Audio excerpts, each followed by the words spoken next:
नमस्कार, स्वागत है आपका द न्यूज पर। मैं हूं आपके साथ शेरिन। शराब घोटाले के मामले में गिरफ्तार हुए आम आदमी पार्टी के राज्यसभा सांसद संजय सिंह को हाईकोर्ट ने दिया करारा जवाब। और वहीं दूसरी तरफ संजय सिंह की तरफ से जो याचिका लगाई गई थी, जिसमें गिरफ्तारी और रिमांड को चुनौती देने वाली जो याचिका थी, उसे भी हाईकोर्ट ने कर दिया खारिज। और कल नहीं मिली कोई राहत हाईकोर्ट से संजय सिंह को, तो वहीं दूसरी तरफ जो है वो हाई कोर्ट ने फटकार जो है वो संजय सिंह के लिए लगाई। दरअसल आपके लिए बता दें कि जब मामले की सुनवाई कोर्ट में चल रही थी, तो उस समय पर संजय सिंह ने ईडी के ऊपर आरोप लगाया और कहा कि ईडी जो है वो राजनीति की वजह से उन्होंने मेरी गिरफ्तारी की है या फिर मेरी रिमांड मांगी जा रही है, जिसको लेकर जो है वो हाई कोर्ट ने करारा जवाब जो है वो संजय सिंह के लिए दिया और इसी के साथ फटकार भी लगाई और याचिका भी कल खारिज हो गई। जी हां, कल हाई कोर्ट ने याचिका खारिज करते हुए कहा कि ईडी से जादूगर की तरह काम करने की अपेक्षा जो है वो नहीं की जा सकती है, क्योंकि ईडी जो है वो किसी मामले की जांच कर रही है और तह तक पहुंचने में ईडी को समय लगेगा। ये ईडी कोई जादूगर नहीं है कि मिनटों में सबूत खोज लेगी, मिनटों में ही सारी चीजों का जो है वो खेल हो जाएगा या फिर जो सबूत हैं वो निकलकर सामने आ जाएंगे।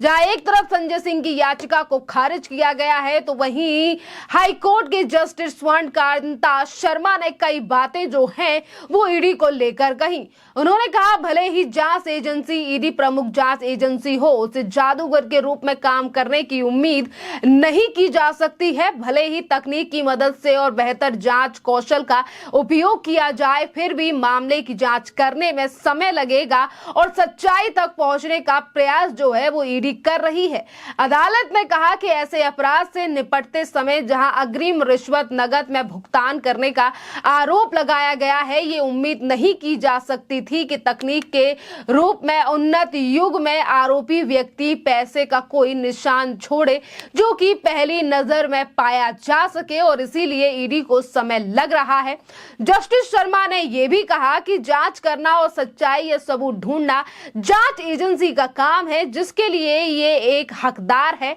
और उसे जांच का निष्पक्ष और पर्याप्त अवसर दिया जाना चाहिए। ये तमाम बातें जो हैं वो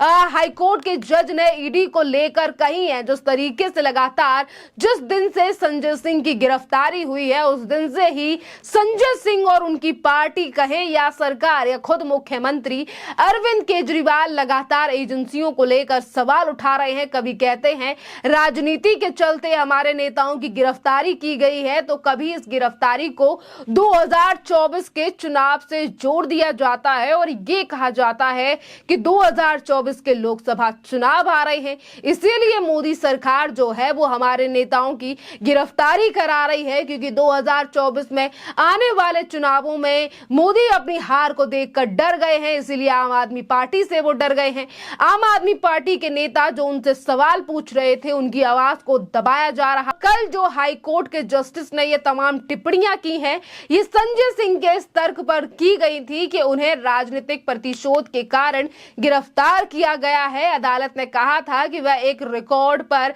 किसी भी सामग्री के अभाव में ईडी किसी पर भी राजनीतिक मकसद का संकेत देगी या आरोप लगाएगी। इसमें कहा गया है कि वह प्रथम दृष्टया कोई सबूत ना होने का मामला नहीं मानते हैं। कोर्ट ने कहा कि अदालतें कानून और न्यायिक मसालों के अधिनियमों के चश्मे से मसले की जांच करती हैं और राजनीतिक सरदबंधता से प्रभावित नहीं होती हैं और ना ही कानून को राजनीतिक पूर्वाग्रहों के चश्मे से देखती हैं। अदालत ने कई चीजें जो है वो कल संजय सिंह के इन तमाम बातों को लेकर कही और अदालत ने यह भी कहा कि रिकॉर्ड पर कोई सबूत ना होने पर न्यायालय प्रमुख जांच एजेंसी राजनीतिक सदाबंद का उद्देश्यों का आरोप लगाने से बचेगा, क्योंकि किसी भी देश की प्रमुख जांच एजेंसी की प्रतिष्ठा का सीधा संबंध किसी देश की निष्पक्ष इकाई से होने की प्रतिष्ठा से होता है और इसीलिए एजेंसियां जो हैं वो निष्पक्ष होकर काम कर रही हैं। और ये जो मामला है, क्योंकि अगर नकद रकम ली गई है तो इसमें सबूत ढूंढने में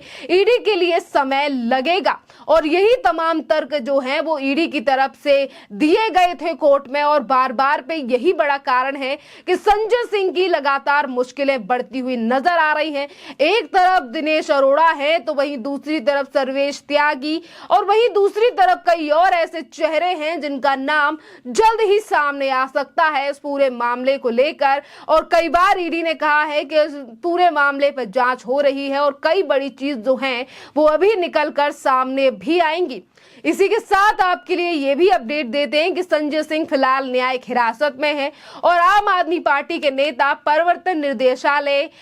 यानी कि ईडी ने उन्हें 4 अक्टूबर को गिरफ्तार किया था, जिसके बाद राष्ट्रीय राजधानी में आवास पर तलाशी भी ली गई थी।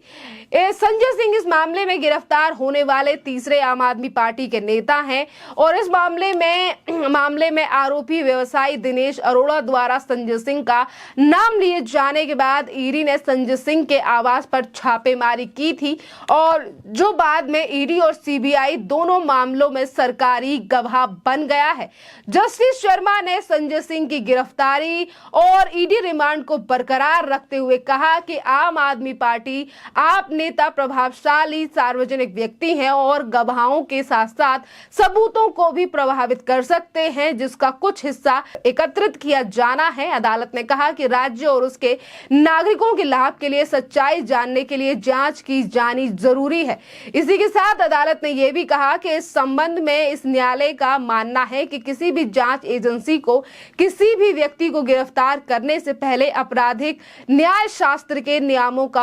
का पालन करना होगा और खुद को सामग्री की पर्याप्तता के बारे में आश्वस्त करना होगा। साथ ही मनी लॉन्ड्रिंग के वर्तमान मामले में उनके पास पर्याप्त सामग्री होनी चाहिए। वर्तमान आरोपी को हिरासत में लेकर पूछताछ करना और उचित जांच कराने के उद्देश्य से उसे सत्र न्यायालय के समक्ष पेश करने के लिए गिरफ्तार करें और इसीलिए इसे उनके खिलाफ नहीं पढ़ा जा सकता है बल्कि उनके पक्ष में पढ़ा जा सकता है कि उन्होंने याचिकाकर्ता को गिरफ्तार करने से पहले उनके खिलाफ पर्याप्त सामग्री इकट्ठा करने का इंतजार किया था। और इसमें कहा गया है कि संजय सिंह खुद को अपने खिलाफ सबूतों यानी कि अनुमोदक के बारे में बयान ईडी के कब्जे में होने के बारे में जानते हैं और इस प्रकार ये दलीलें जो हैं वो लगातार आम आदमी पार्टी की तरफ से दी जा रही हैं और ये दलील नहीं दी जा सकती है कि जब तक उन्हें अचानक गिरफ्तार नहीं किया गया है, जब तक कि उनके खिलाफ सबूत नहीं था।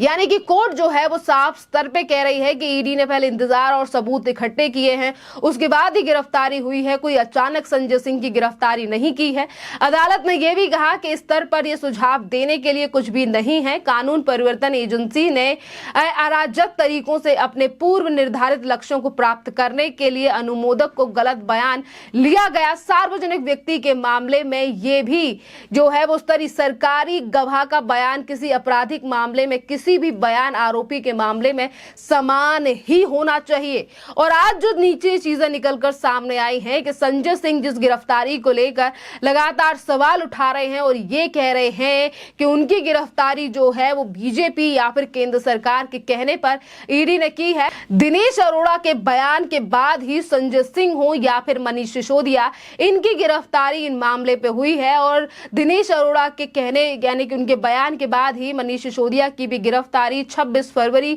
को हुई थी और आज जो है वो गिरफ्तारी अगर हम बात करें संजय सिंह की जो कि 4 अक्टूबर को हुई है, ये दिनेश अरोड़ा के बयान के बाद ही हुई है जो कि शराब घोटाले का मेन किरदार माना जा रहा है और 2022 में इसकी गिरफ्तारी की गई थी। खैर, इस पूरे मामले पर आपकी जो भी राय हो आप हमें कमेंट कर जरूर बताइए। धन्यवाद।